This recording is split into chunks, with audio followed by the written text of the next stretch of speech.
For this diorama build, I will be using the Ortur Laser Master 3. They recently came out with a new and upgraded version, and I'm going to be showing you what I can do with it and how I build my diorama using the laser cutter pretty much entirely. The maximum size of cut and engrave is 400 by 400, which is a nice size, usable for most cases and perfect for my small builds. The laser module that comes with the Laser Master 3 is a 10-watt laser module, which is perfectly suitable for most at-home projects. It's not super strong, but with multiple passes it can go through quite thick materials. Now I will not be testing that at all. In this case, I'm just keeping it safe and doing it for the purposes that I need to do and not trying to push the machine to its limits. Since we're talking about safety already, I'm also going to be using the laser enclosure. This is a full enclosure which fits around the laser engraver. It has a protective fireproof fabric around it, also a nice cover that you can see through, and also a small extraction fan with a hose so you can just extract all of the fumes outside. And you can also filter them if you want to, but you would need to add a filter in there. Now along the extraction fan and hose there is also a small LED light bar inside so that it lights up nicely and you can clearly see the area you're working with. The other good thing with this enclosure is that all of the laser rays that are being made while laser engraving are kept inside of the enclosure as long as you close it up while you're laser engraving, as you should. So that nobody can accidentally look straight into the laser and probably hurt themselves. The final accessory that I will be using is the engraving platform. This goes underneath your workpieces and makes sure that the table or your floor underneath the laser won't get damaged. As far as software goes, this laser also has a Bluetooth module included, or a Wi-Fi module. Not sure, I think it's Wi-Fi, but it could also be Bluetooth. So you connect it to your phone or your tablet and you can use it straight away from there. Turn on some of the functions for the engraving enclosure, like turning on the fan and the lights, or even just controlling the entire laser with that app. Now the one that I will be using simply is going to be Lightburn, as I always use that, and I have been using that for a while, so that works a lot better for me. But the app is really easy to use, really easy to connect, and definitely worth a try. If you are interested in purchasing one of these laser machines, be sure to check out some links in the description down below where you can find all of the items that I'm using in this video, the lasers, the enclosure, the platform, and everything else. And also keep laser engraver safety in mind. Check out some videos on safety when using these machines, and be sure that your materials are actually safe to use with laser engravers and not produce harmful fumes. So let's get to the project itself. By now you're probably familiar with the concept. I have some Hobby Zone display cases on my workbench along with all of their workbench setup stuff and organizers, and I want to have some small dioramas in them. For this one I'm going to do a sort of supercar storage parking style diorama, but then totally mess it up, and a fair warning up front, there are some pretty terrible color choices that have been made in this project. But anyway, I lived, I learned, I had some fun, created a cool project, and in the end I kind of really like the result, but I don't really at the same time, so that's a little confusing. But nonetheless, I'm going to go for a supercar storage, underground parking sort of situation. Now it's not going to be exactly that, but maybe just a bit of a man cave for a man with too much money and life-size toys. Who knows? Let's get into the project. So before getting to the actual pieces that I'm going to be cutting, I will be doing a couple of tests to see if the machine is calibrated correctly, and also if the enclosure is working the way that I wanted it to be, and the same with the engraving plate underneath. Now it is all working really nicely, all the fumes are getting extracted, the machine seems to be calibrated correctly, and the first engraving went really well. The logo came out nice and tight. There are a small amount of imperfections here and there, and those will be fixed by tightening up some of the belts a little bit more. I then wanted to see how many passes and at which power level I needed to cut through a couple of these pieces of 3mm plywood. In this case I tried one at 100% and then about 1200 speed, and then I tried a second one and it cut clean through. So about 2 passes is more than enough for this type of plywood that I'm going to be using, and leaves a nice clean and straight cut.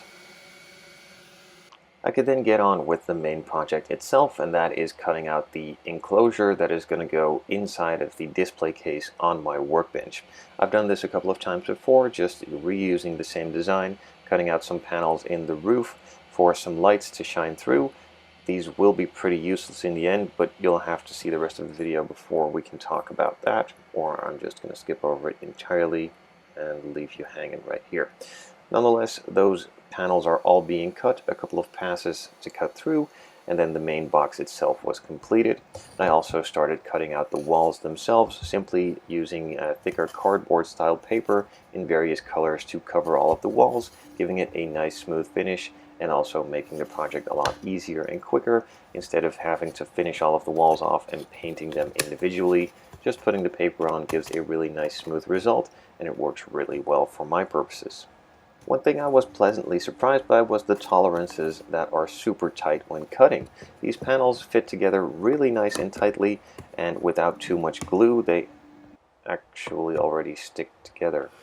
Okay, so I glued all of the panels together and then started adding the walls, or the inside walls, the main base paper to them, just using some super glue. For the back and side walls, I initially chose to go for a simple plain white, and then for the flooring, that is where my questionable color choices came into play. I decided to go for black and gold. Now, since black and gold can be pretty good together, I figured why not give it a shot. This is a Supercar storage system, and we can also just say that it is located in Dubai, and then the gold would be perfectly explainable and seems perfectly normal. So these were all glued in place, and then the smaller inside cuts for the P were also glued as well.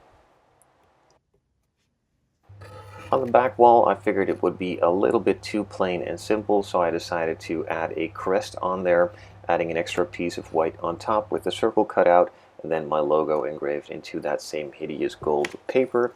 And that could then simply slide in place and also be locked in there with some super glue. Now on the bottom, again, it looked a little bit plain along the edges, so I wanted to add a black border. And once that black border was added, I made another questionable choice.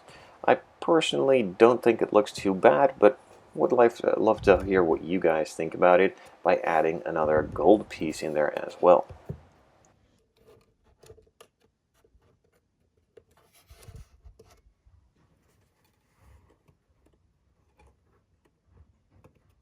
So this was the initial plan, and at this point I figured I'd be done. Now, when I thought that, I was already thinking this looks kind of plain and boring, and I kind of need to add a little bit more to the project. So I started thinking of adding a second level, or actually a first floor in there that is raised up, and I was kind of thinking of how I would do that, and the plan came to mind to do a sort of bridge or tunnel on top where you can still see some cars and park two more if you'd like to. But first of all, I just gave it a shot by putting in some of the cars on this first ground level to see how it would all fit together, and then I could start thinking about that second level or that first floor, whatever you want to call it. Now already I'm kind of liking the look a little bit more. The gold is a little bit hidden and the black is more pronounced, and colors of the cars really pop out nicely with the white walls and a bit of additional light coming in from above. So at this point I'd say not too bad, but again a little bit boring. The laser is doing a really nice job cutting the panels really smoothly and leaving a nice sharp and clean engraving into the paper, but the project was lacking. So that is where that bridge idea came into mind. I started designing another box, cutting out some windows, adding a little bit of structure, and going over some plywood pieces again with the laser to cut through them and get them ready to all be assembled. Now the front side and the rear side are a little bit different. For the front, I'm having a nice wide open piece and a little bit of structure on the bottom, and the rear will just be a couple of windows and pillars, so to speak, but those will mostly be hidden by the cars parked in front of them.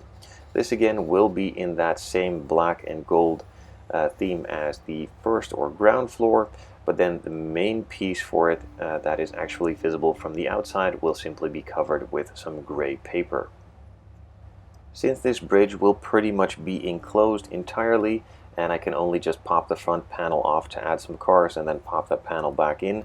I had to glue all of the pieces in on the plywood before I started assembling it. Everything went together nice and smooth, very tight tolerances, and it simply just slid in place and stayed there permanently with some super glue. So all of the visible areas for the walls and the ground floor are now all covered with the paper, and I could start assembling it.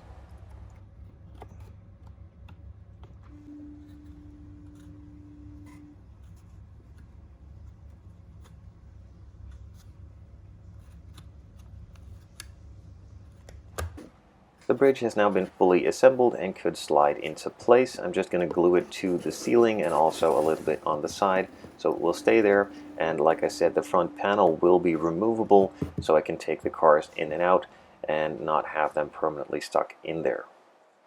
Now, as I kind of expected before I started this project, this is turning into a bit of a dark hole, and I could add some lights, but I simply am not ready for it yet, and the project had to be finished for the video to be published, so maybe next time, and that could be a pretty big improvement, but overall I will not have those lights on anyway when it's on my workbench, so it would just be for the video mainly, but it could have still been added, but I'm not going to do that yet. Maybe next time, and it is definitely something I need to do and on my list of things to do, so don't worry, I will start working on that at some point, but just not quite yet. If you're interested in purchasing the Ortur project that I've shown in this video, I will be leaving links in the description down below, and I thank you guys for watching and hope to see you on a next project. That might be another parking lot or a gas station or something entirely different.